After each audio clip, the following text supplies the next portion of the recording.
যমুনা মেয়েদের সম্মান করতে জানে না, যেই যমুনার সিকিউরিটি বাংলাদেশে সেই যমুনা থাকবার তো কোনো দরকার নাই। তারা আমাদেরকে টিয়ারশেল নিক্ষেপ করবে আর আমরা পালাই যাব, তারা আমাদেরকে বুলেট মারবে আমরা পালাই যাব। জুলাইয়ের মতো আমরা প্রতিহত করবো, এটা বলে দিলাম। আমরা গতকাল 4টা থেকে শহীদ ওসমান হাদির হত্যার সুষ্ঠু তদন্তের জন্য জাতিসংঘকে আহ্বান জানিয়েছিলাম, যাতে সরকারের পক্ষ থেকে তাদেরকে একটা চিঠি ইস্যু করা হয় তদন্তের জন্য। শহীদ ওসমান হাদির স্ত্রী গতকাল 4টা থেকে এখানে বসে আছেন। 8 ঘন্টার মধ্যে তাকে এক ফোঁটা পানি গ্রহণ করতে দেয়া হয় নাই।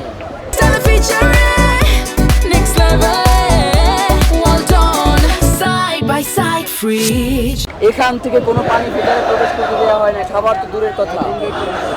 তার একটা দুধের বাচ্চা আছে 10 মাস বয়স, সেই দুধের বাচ্চা 2 ঘন্টা যাবত অফিসার্স ক্লাবের যে গেটটা, ওই গেটে দাঁড় করে রাখছে, তার মায়ের কাছে আসতে পারে নাই। আমাদের কিছু ভাই বোন ওখানে তারা বসেছিল, ওরা এখানে আসে কথা বলে আবার ভিতরে চলে যায়। বাহিরের লোকজনকে আমরা ভিতরে ঢুকতে দিচ্ছি না, আমরা শুধুমাত্র আমাদের প্রতিনিধি, কারণ শহীদ ওসমান হাদির স্ত্রীকে ওখানে একা রাখা যাবে না, স্বাভাবিক। তো সেই জায়গা থেকে আমাদের কিছু ভাই বোন ভিতরের দিকে প্রবেশ করতেছিল, প্রথমে তাদেরকে বাধা দিয়েছে, এরপরে তাদেরকে ধাক্কা দিয়েছে। আমি আপনাদের মাধ্যমে জানাতে চাই, আমরা এখন পর্যন্ত আমাদের 5 জন ভাই এখানে আহত অবস্থায় পড়ে আছেন, তাদের গায়ে সাউন্ড গ্রেনেড এবং টিয়ারশেল নিক্ষেপ করা হয়েছে।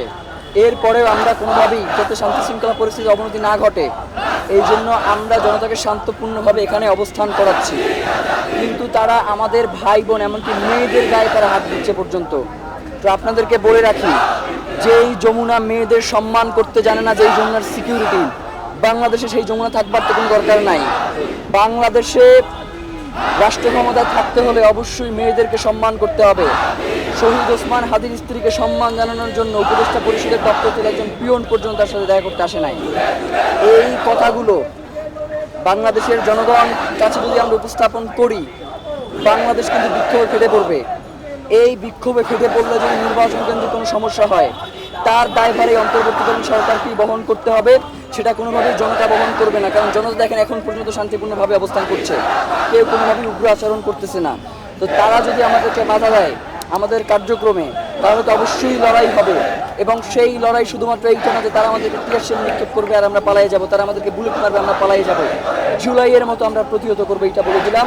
শহীদ ওসমান হাদির হত্যার সুষ্ঠু তদন্ত জাতিসংঘের অধীনে না যাওয়া পর্যন্ত আমাদের এখানে লড়াই চলবে। জাতিসংঘের অধীনের ব্যাপারে যদি তারা তাদের সৎ উদ্দেশ্যই থাকতো, তাহলে তো বাধা দেওয়ার কথা ছিল না। তারা প্রত্যেকটা সেক্টরে বাধা দিয়ে প্রমাণ করতে যাচ্ছে যে তারা কোনোভাবেই এটাকে হইতে দিবে না। কিন্তু এইটা না হওয়া পর্যন্ত আমরা এখান থেকে যাচ্ছি না, আমাদের সাফ কথা। খবরের কাগজ, নিখাত, নির্ভীক, নিরপেক্ষ।